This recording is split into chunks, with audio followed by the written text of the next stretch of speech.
Good day, everyone. I think this time the volume is working fine. I apologize for last time. I guess it's just a matter of getting set up with the system here.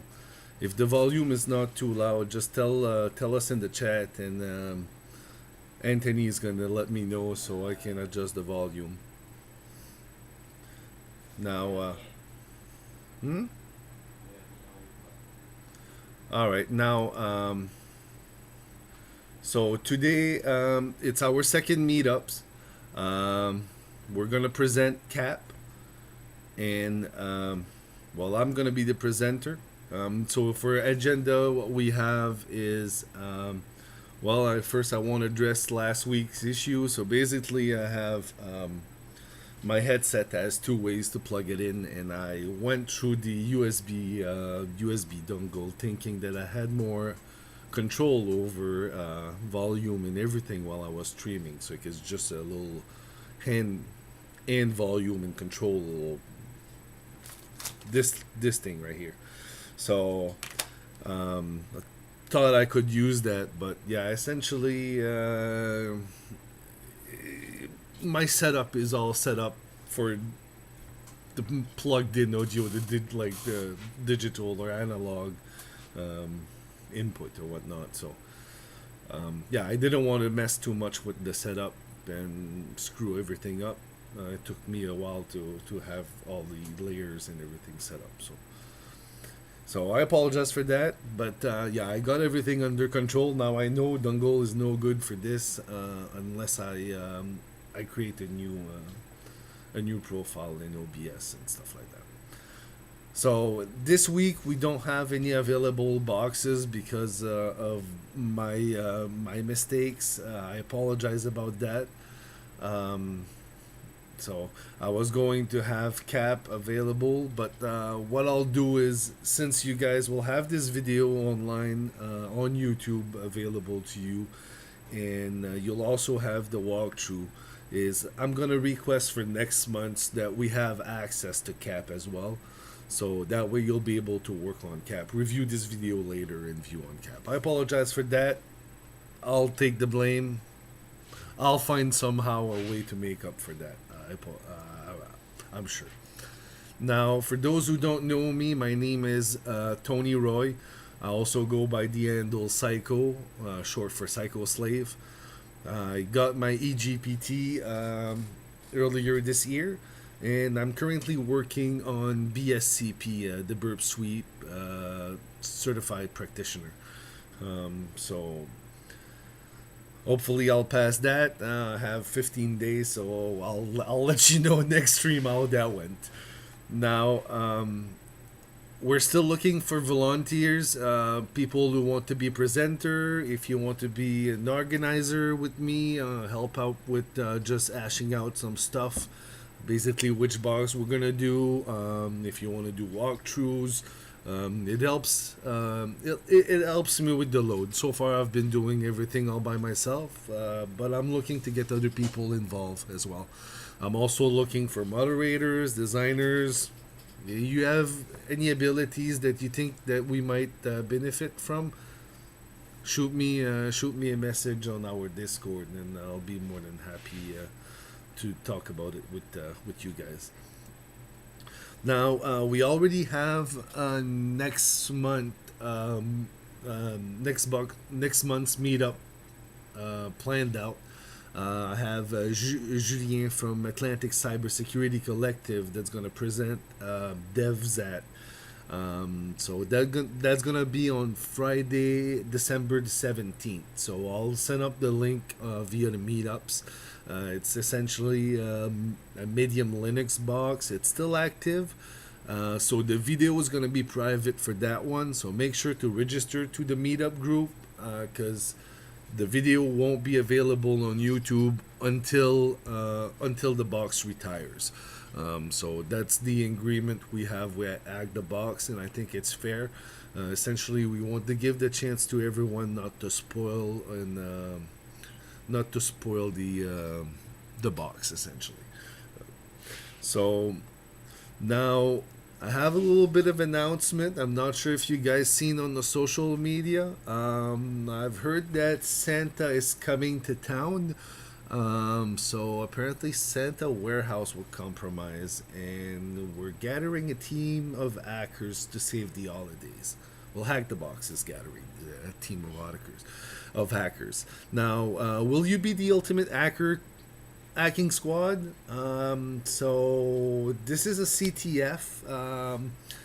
It looks very promising. 25 beginner-friendly challenges, and they're looking about 1,000 prizes or so per day. I've been told by some helps. Um, so if you solve all the challenges, might be a certificate that comes with it. Who knows? Look it up. It's on CTF Times. It's also on ctf.hackthebox.com. Register, sign up for a team. I think it's a great learning experience. There's going to be a lot of prizes, a lot of opportunities, and it's beginner friendly, guys. It's for everyone. Whether you're an expert or you're just starting up. If you're just starting up, chances are you're going to learn something new. If you're an expert, well, you might have a chance to win something cool. All right, that being said, let's move right ahead to our subject of matter. Now, so today we're going to be going through CAP. Now, CAP is an easy Linux box. It was released back on June 5th of this year. And while the box is laid out to be very CTF like, I think the author brings out very important points with this box.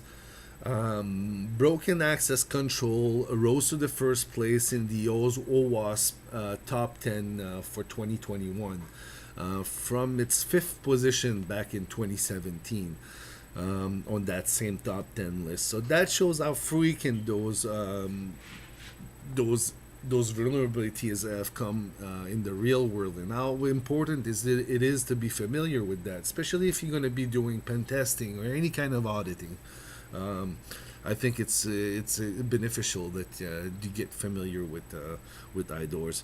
Now, when I initially did this box, I didn't find the privilege escalation vector. Then I remembered about the capabilities, and I'll be honest, I had to review the documentation one more time to understand just how to find these files and how to list the capabilities, right? I mean, I've done my Linux Plus last year, but even though I've been dealing with Linux since I was a teen back in the 90s, late 90s, that concept is relatively new, I find, and for me anyway, it was kind of new. So I understood the concept, I just never had to use it before. So essentially, based on that, it's probably safe to assume that you should be checking those files with special capabilities when you're doing testing for SUID or GUID files. Now, because well, for me, I was looking exclusively just for SUID GUID files, and well, I wasn't finding my escalation vector at all. I was like, well, it must be something that I was missing, and turns out that I was missing something, in fact. Now, enough rambling. So the skills you're gonna need to perform to work on this box is you're gonna need to learn the port scan. That's something that's gonna come often. You're gonna need to be comfortable running and reading port scans with Nmap. Like Nmap is like kind of de facto tools. Now, when you're pivoting on boxes, Nmap might not be an option. You might have to script your own or use your imagination. But you have to be familiar with the concept of port scan and how to actually script your own if you're familiar with scripting. But you don't need to script one on this box, but it's a good thing to learn, is what I'm saying. Now, Um, you need to be able to find broken access control.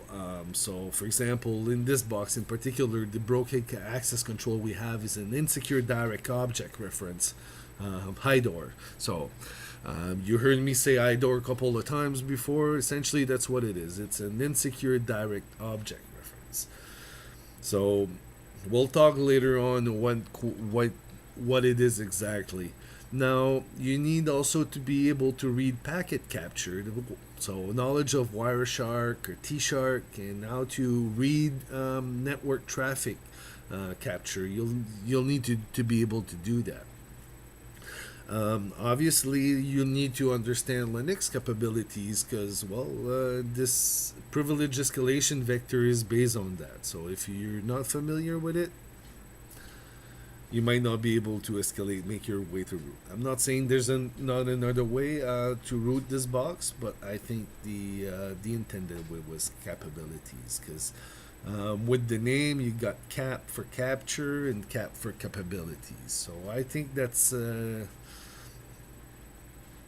of the clue here. And you'll need basic Python understanding. I mean, not a whole lot of Python. You don't need to write a whole code here.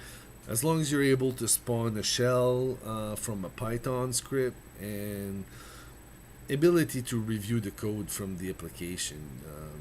Just review what the application does, essentially. Now, as far as tools, I already said it. Nmap, obviously, I'm not going to debate too much on that. You need Wireshark because there's going to be packet captures. They're going to be reading. I'll show you in a minute here. So you're going to need to be able to identify where in those traces there's the juicy information. Where's the information that's important to us, that's relevant to what we do. Now, in this case, I use line P's, Linux P's, part of the P's framework. So it's a very handy tool. In this case, it helped me find the capability file that I was looking for. Now let's begin our enumeration with our good and trusted Nmap. So let me bring you guys to the screen here.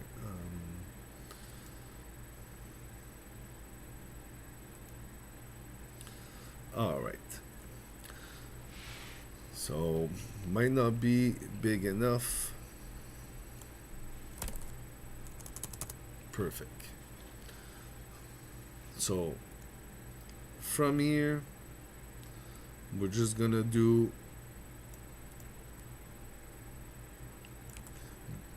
our Nmap to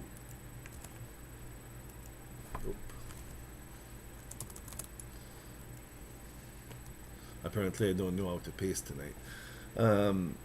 So minus V to get the verbose information in real time, minus A for we want aggressive. Essentially what's that does is we're getting a version scan, we're getting a trace route, and we're also getting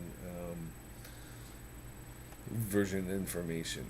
Now, I use here the minimum rate 5,000. I'd be careful with this one. I've told you last time, I'm gonna repeat myself. This is good for CTF, like be mindful of your environment. You don't want to be running that on the customer's client because you might be bringing their box down. And DON, I'm just looking for normal plain text output. I'm nothing fancy over here. So if we launch that,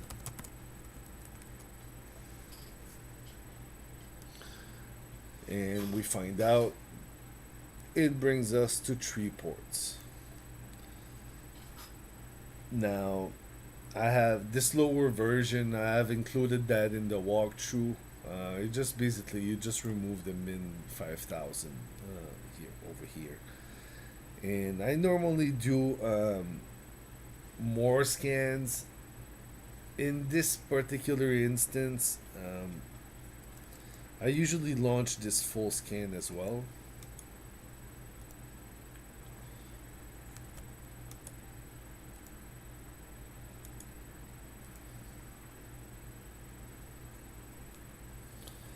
Now, if I could type right.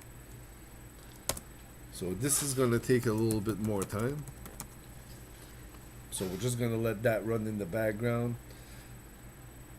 Essentially, at the end of the day, what this box comes back with is it comes back with those exact 3 ports. We're greeted with port 22, port 21, and port 80. So we're at FTP, SSH, and web. This is what we have to deal with. So, I mean, knowing that, what we want to do here is we probably want to try the lowest hanging fruit. So I'm just gonna spawn in a new shell and we're just gonna try to FTP to it. 245, and we're gonna try just anonymous. And usually what I recommend trying as the password is just typing and then tree that looks like an email address. The reason is older FTP server, they used to take email address for password on anonymous. So we see here password fail. So that's a no-go. We won't be able to exploit this box using that.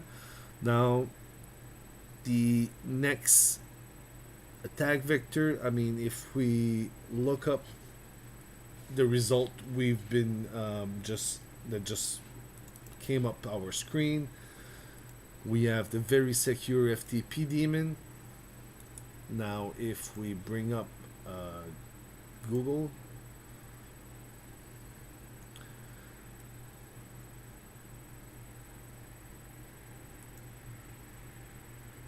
I'm just gonna turn off the proxy,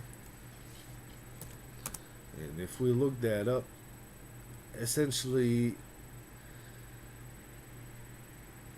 we see that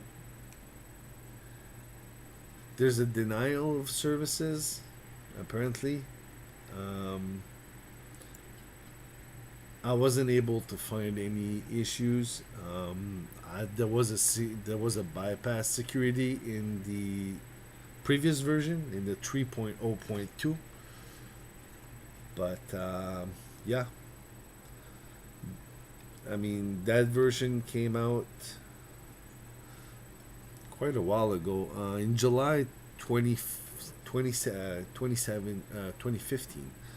So I mean, with a server that's been exploited like that and deem itself a very secure FTP, that if no one has cracked the code yet, they might be doing something right. So essentially, what I'm trying to say is we're not able to crack that FTP or hack that FTP server per se using an exploit that's on the. Now, if we load up the web interface, that's different. We're greeted with this dashboard here. Now, that's weird because we already seem to be logged in. Now, none of these links does anything. See, by the over here, if we look on the screen over here, when I hover these links, it's just the pound sign. So essentially it's just linking to itself. Now there's other pages. We have the netstat. Well, netstat is an IP, a Linux IP, a Linux command. So I wonder if that's actually running on the box, if it's actually running the command on the box. Now the search function, there's no, seems to search but doesn't seem to do much. It just displays it at the top here. So now if we try to, let's say if we try to perhaps do an injection,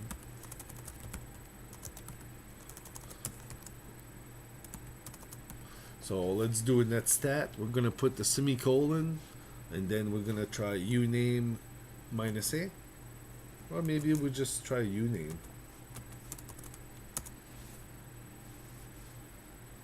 No, that doesn't work. So it must not be running a command over here.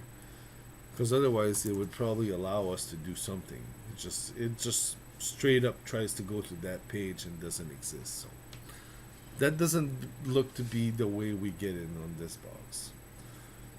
Now, if we look at the IP config,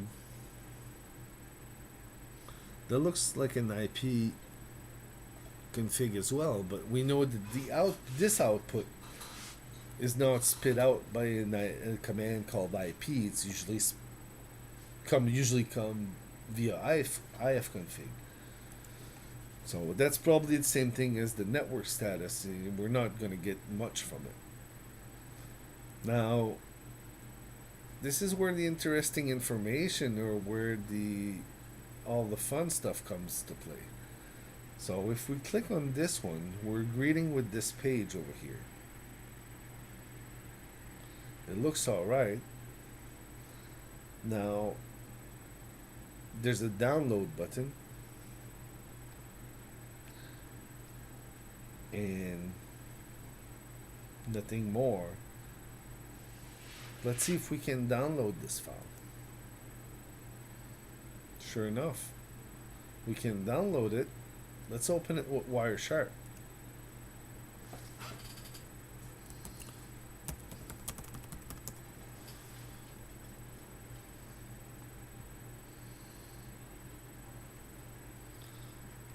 Alright, no packets in here.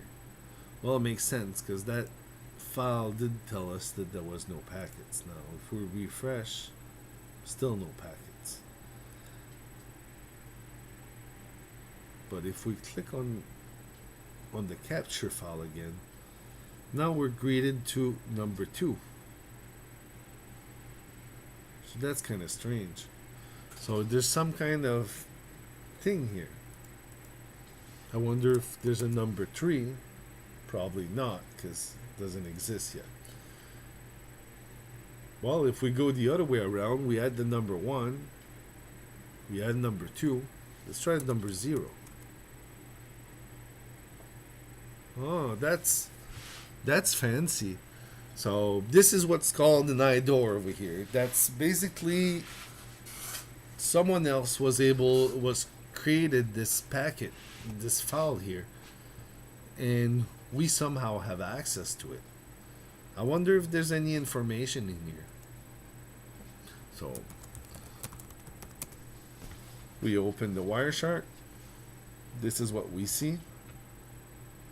Sure, looks like web traffic. All right, let's follow the TCP stream.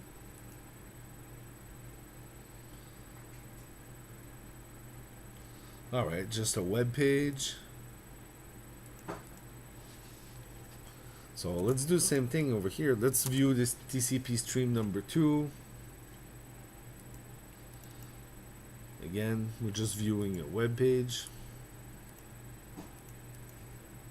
If we go to number 3, now I'm saying number 3 and I punch number 2, it's because it starts with 0. I apologize, guys. So if we try number 4, oh, what's this? This is an FTP connection.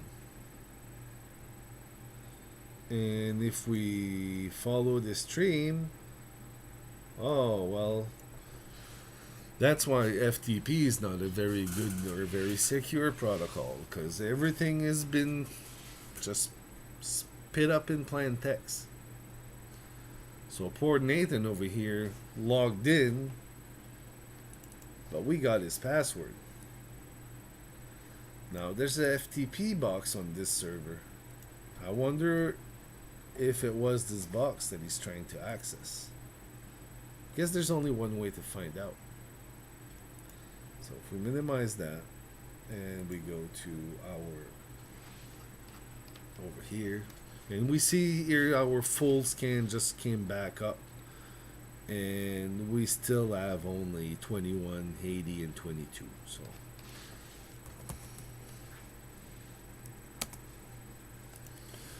now if we go over here and we FTP back to 10, 10, 10, 245, Try to log in with Port Nathan's. Paste in the password. Login successful. Sure enough. Well, looks like we found our way into the users. So we got our user flag over here, which we can pull from the box. Apparently, there's no .ssh folder. We don't have any bash history. It's pointing to the dev null. There doesn't seem to be a whole lot over here.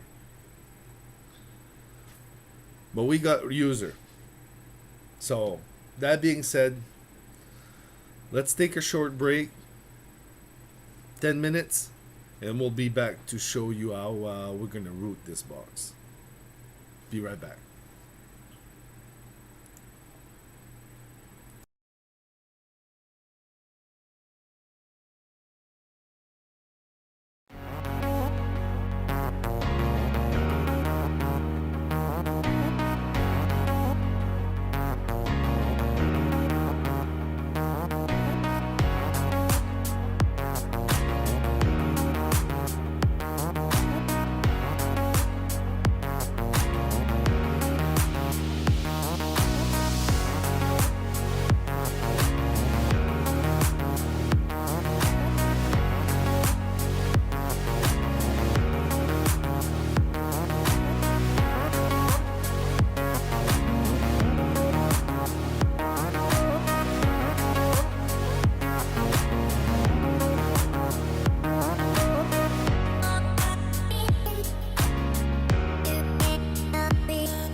All right, guys, welcome back. So far, we were able to. We went on the website. We were able to pull some wire capture. I mean, it's not a setup you would see normally in the real world. Although, if you apply for a SOC analyst position or something like that, you will be working more than likely with wire captures. So that's why the importance of reading that. I think also that's why the author of this box brings out the element where you you don't really exploit the wire capture, but you do perform some kind of exploit a vulnerability that's in the OWASP top 10, like I mentioned, um, for as form as an broken access control. So broken access control is, like I said, is a real deal. It's number one from fifth from 4 years ago, and yeah, it's becoming more prevalent in the real world. So you guys need to learn it yesterday, is what I'm saying. Now, with that, we got the wire capture. We were able to sneak those. You see how I pulled the first TCP stream, and then I just changed the number just to see how many TCP streams there was. Now I kind of cheated because I knew that number 4 was the right one, but yeah, I mean, essentially, normally you'd have to do a little bit more investigation, check out all those packets. Turns out, in a nutshell, in that wire capture, there's mostly only HTTP traffic, only web traffic, and there was that one instance where Nathan connected to the FTP, and since FTP is not encrypted, well, we got that via Wireshark or whatever packet capture they use, right? It could be TCP dump or whatever. I've seen it all. Now, if we go back to our setup over here, now we're here. We got user, but do we have access to this box? Now, I guess there's only one way to find out. So what we're gonna do, we're gonna SSH Nathan and 10 10 10 1 245, and I'm not sure if I still have the password, but I still got the wire capture. So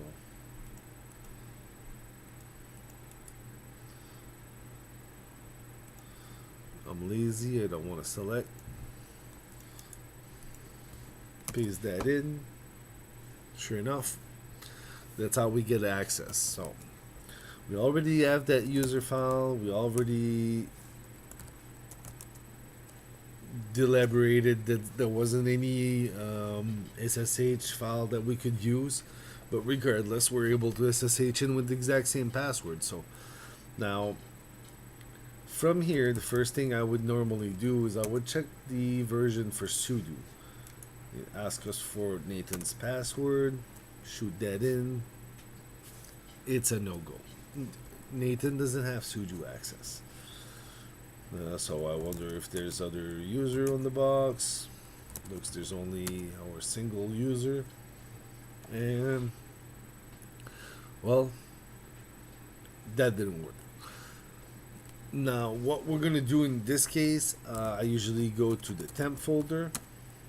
I create myself a dot cyco, an invisible folder.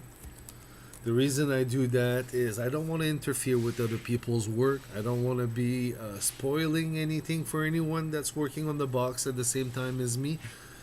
Just want to be mindful of my environment, essentially, and try to disrupt the environment less possible. So if I'm going to store files, I usually send it right in the temp folder in my dot folder, usually .cyco. So if you see a .cyco file, either I've worked on that box and it hasn't been reset, or I'm currently working on that box right now.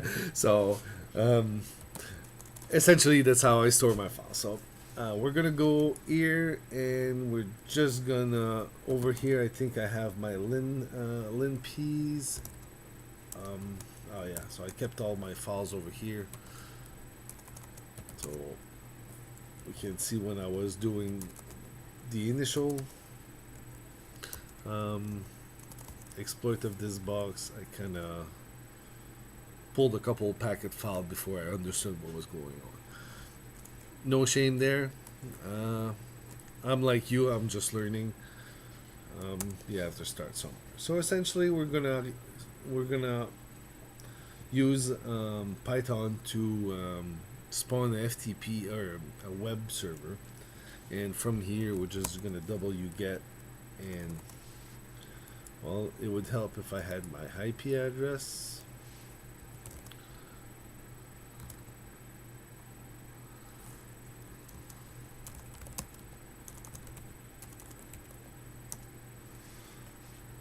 My IP address is here. The reason I did all those grep and those funky stuff, I didn't want you guys to know all of my private IP scheme and everything, right? Don't want to be DDoS off network while I'm live on the stream. So this is the IP I have on HackTheBox, and I'm on port 8000. I want the linpeas.sh. So essentially, I just want to run this script that's gonna be doing testing privilege escalation for me. So I'm gonna chmod it, make it executable, and we're gonna kill everything else because we don't need all those things. Come back to here and run like linpeas. So it's gonna do its thing. Essentially, this is a script you can get on GitHub. It's part of, there's linpeas, there's winpeas. I think there's a Mac one as well. Don't quote me on it though. I'm pretty confident there's 3 of them. And what this thing does is it looks for privilege escalation vector. Now, normally I try to do without it. In this case, I wasn't able to do without it, and I tried to, when I was building up this this talk, I was trying to find out a way that I could not automate it, because I mean I can write some script. I can easily write a script that will do all of this, but that wasn't the point. I think I wanted to keep it simple. I think the audience over here, I don't want to judge, but I think we have a certain beginner friendly. Basically, I'm trying to do more beginner friendly content. Is what I'm trying to say. And in a nutshell, over here, there's a legend. It tells you what these highlights are. Light magenta is basically my username. Everything it says Nathan is going to be in purple. Common things, SUID, scripts, and everything, it's in green. Blue is everything that's without a console. User with a console is cyan, the lighter blue. Now red is things you should investigate. Obviously not over here. There's just a color for the thing. Now, and red and yellow, if there's 95 chances that's a privilege escalation vector. So over here it looks up to sudo version, could be a possible privilege escalation vector. Turns out we don't even have a sudo access, so that's probably a no-go for us. I mean, it's something we could still look up on, but it wouldn't be something that I jump on right away, right? It would be something that if I don't find anything, I'd be coming back later. Now over here, we don't seem to be having too much stuff. We are in a VM. I mean, pretty much how these boxes are being provided for us. Now we don't see anything too much interesting over here. Keep scrolling down. Everything's pretty much standard. These services. Um, we have the OS file over here. So no DNS whatsoever. Usually HackTheBox will have sometimes would have like cap.htb for example. We don't have that over here. We have cap. It's pointing to localhost. We got the IP address, but we saw that on the website. That's nothing new to us. We got routing information, the active ports. Now, active ports, we're kind of listening on 53, so, but yeah, I'm thinking someone is doing that right now on this box. I don't think I've seen that earlier when I did that. Now, if we keep scrolling up, nothing much of an interest. We see it's written in red, but it's only because it wants to highlight root. Anything root, we should look into it, right? I mean, if it's root is running a script, chances are we could possibly escalate our privilege over it. So, but that's not what those are. So, well, we have a user that's logged in. The last logged in as root back in July, and keep scrolling. We don't see a whole lot of things. Well, I would say this is a bad thing, but for us as an attacker, I guess it's a good thing. We're able to SSH as root. Otherwise, we would have to log in as Nathan, for example, then SU over. We wouldn't be able to SSH directly into root. So this here, if you have a SSH server, you want this to be no, because you don't want. Essentially, having root exposed is like giving up your username. To log in to your system via password, you need two pieces of information. You need the username and you need the password. If you don't have one or the other, I mean, the password is useless without a username, and a username is useless without the password. So you need both of them. So, but if you already have the username and you're able to log in as root, that's not a good thing. You're basically giving up one of the user away. And we keep scrolling, not a whole lot. I mean, it talked about some allow over here, just accesses stuff. That's just what HackTheBox takes to monitor those box, I think, those snaps. Not familiar with it more than that. And we just keep scrolling. Couple of bind files. Again, in this snap folder for HTB box, I wouldn't investigate them because usually it's part of the infrastructure if you want. So we keep scrolling, and eventually we find this that has SGID. However, if you look up on the site, I don't think that's a escalation at all. But and this is where it's important to check the stuff in red, because see here, we have files with capabilities. This is very interesting over here. This, for me, to my eyes, this should be highlighted in orange and red. Because this right here, this will give you access to the system. Essentially, what we're doing, what we're telling Linux, what we're telling the kernel over here is that Python 3.8, that binary over here, has access to elevate its privileges via SUID.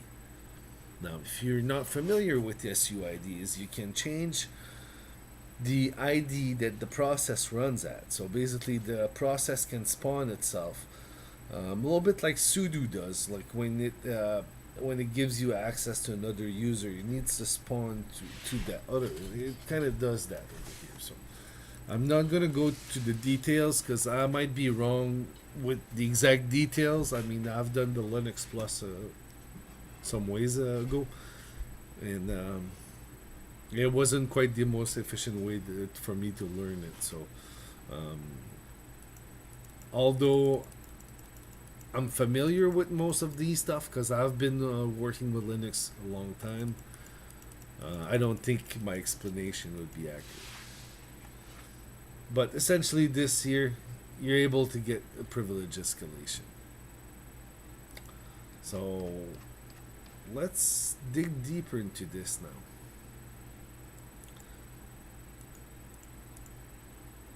So if we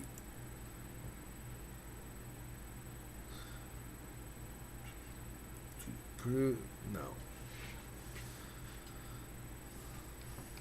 what we want to do is we want to check if we have access to run that Python file. And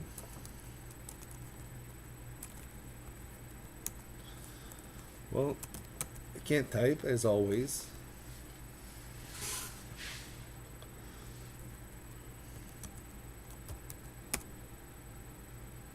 Seems like we do have access.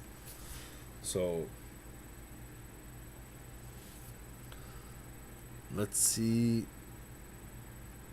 Now we need to import OS if we want to be able to run a system command. Let's run who am I?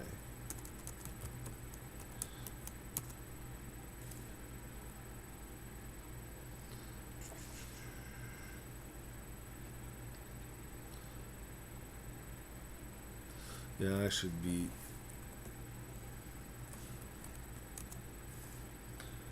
See, it's giving me Nathan. Now, the reason for that is that I haven't used the SUID yet. I haven't set my UID to anything else but my own because I haven't touched it. So that's why it's giving me Nathan over here. Now the reason it gave me that error is I loaded the import, but I needed to call the import from its class, which is OS. So I've imported the OS, but I need to call OS system instead of just system. Now the OS also include the set UID command. So if we set UID to 0, we're prompted with nothing. And if we run the UMI again, well, look at that. We got root. So within that same Python script, we were able to elevate our privileges with a very basic command, set UID over here. So these capabilities that we saw up here, I think they should be orange. But who am I to debate that, right? Because, I mean, that's quite dangerous. And I'll show you why. Because from here, all we have to do is we just have to run this command here. And we have a root shell.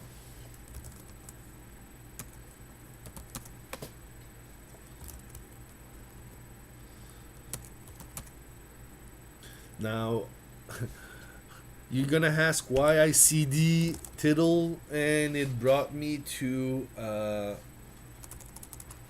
Nathan user. Well, that's a very good explanation. Now the reason is by using the set UID command, it doesn't import all the environment from the root user.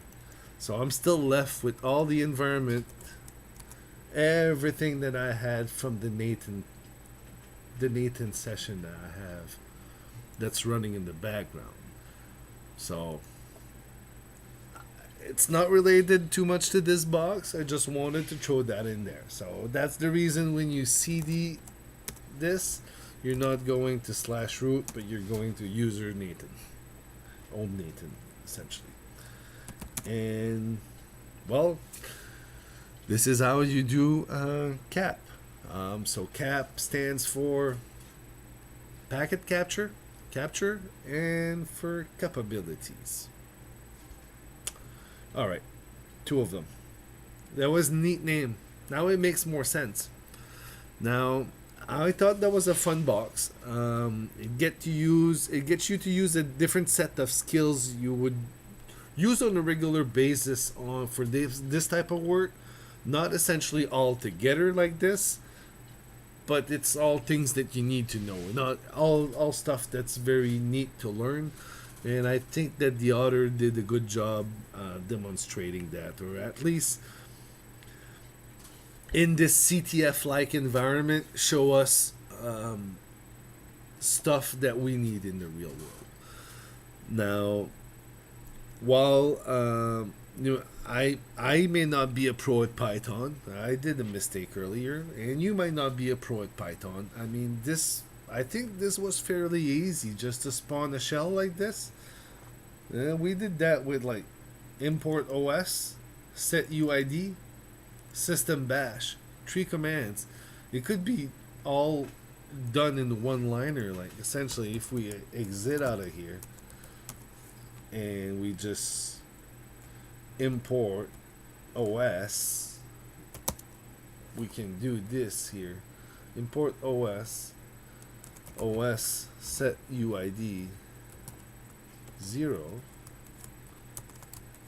and then just OS system bash.